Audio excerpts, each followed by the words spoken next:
দিনহাটায় দিল্লি পুলিশের অভিযান, পরিযায়ী শ্রমিকদের বাড়িতে তল্লাশি। ক্ষুব্ধ মুখ্যমন্ত্রী। ওরা কে, বাংলায় কে থাকে তার ভেরিফিকেশন আমরা করব। কেন পুলিশ তাদের অনুমোদন দিয়েছে? ক্যান্সারে নেই আর ভয়, NCRI হবে এর জয়। আপনাদের ভরসা নেতাজি সুভাষচন্দ্র বোস ক্যান্সার হসপিটাল। আমাদের কাছে কোনো তথ্য পাঠায়নি। এখানে কোন পরিযায়ী শ্রমিক আছে তার ভেরিফিকেশন দিল্লি পুলিশ করতে পারে না? ডিজিকে কেন জানানো হয়নি? বিএসএফ কে খিচুড়ি খাওয়াচ্ছ, দিল্লি পুলিশকে বিরিয়ানি খাওয়াচ্ছ, রাজ্যকে রসাতলে পাঠাচ্ছ। কোচবিহারের ডিএম এসপি কে এভাবেই তুলোধনা করলেন মুখ্যমন্ত্রী। कुचबिहार डीएमएसपी अरविंद मैम नमस्कार मैडम। কি শুনছি দিনহাটায় দিল্লির পুলিশ গিয়ে পরিযায়ী শ্রমিকদের বাড়ি রেড করছে, তারপরে ম্যাম বিজেপি যাচ্ছে। ম্যাম এটা আমরা খবর পেয়েছি ম্যাম, এটা যারা ওখানে কাজ করে ওদের ভেরিফিকেশনের জন্য আসছে ম্যাম। লোকাল ওরা কে পুলিশ ভেরিফিকেশন করার? আমার স্টেটে কে থাকে তার ভেরিফিকেশন আমরা করব। ওরা কে? Why police allowed them? এবং আমাদের কাছে কোনো ইনফরমেশন পাঠায়নি। এখানে কোন পরিযায়ী শ্রমিক আছে তার ভেরিফিকেশন দিল্লি পুলিশ করতে পারে না। It is not to be done, it is not allowed. আমি অল ডিস্ট্রিক্টকে বলছি, please take care, it is not allowed. তোমার কর্তব্য ছিল তোমার ডিজিকে জানানোর, তুমি সেটা কেন জানাওনি?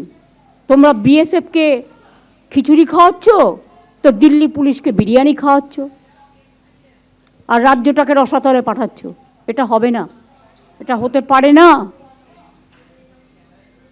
রাজীব কুমারকে বলবো টু টেক কেয়ার।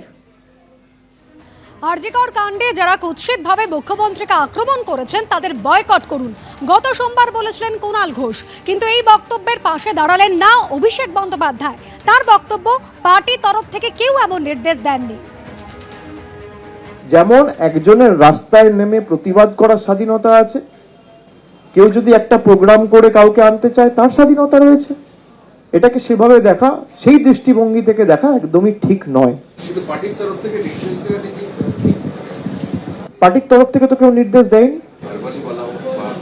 না না, কে বলেছে? না, সে টুইটে ব্যক্তিগতভাবে তিনি বলতে পারেন। পার্টির তরফ থেকে কেউ নির্দেশ দিয়েছে? আপনি কোথাও কোনো বিজ্ঞপ্তি দেখেছেন, কোনো নোটিফিকেশন দেখেছেন? যখন ওয়ার্কিং কমিটির মিটিং মমতা বন্দ্যোপাধ্যায় ডেকেছিল তখন এ বিষয় নিয়ে কোনো আলোচনা হয়েছিল বলে আপনারা শুনেছেন? মমতা বন্দ্যোপাধ্যায় কিছু বলেছে? দলের তরফ থেকে আমি পার্টির জেনারেল সেক্রেটারি কিছু বলেছি? না। আমরা সবার স্বাধীনতায় বিশ্বাস করি। আমি তো বলেছিলাম যে 14ই আগস্ট যারা রাত্রিবেলায় ঐক্যবদ্ধ হয়েছিলেন, রাত দখলের ডাক দিয়েছিলেন, কেউ সমর্থন করুক আর না করুক, আমি তাদের সাধুবাদ জানিয়েছিলাম। আর আমি আজও একই কথা বলছি। কারোর ভালো লাগতে পারে, কারোর খারাপ লাগতে পারে। এটাই বাংলার সাথে উত্তরপ্রদেশের পার্থক্য।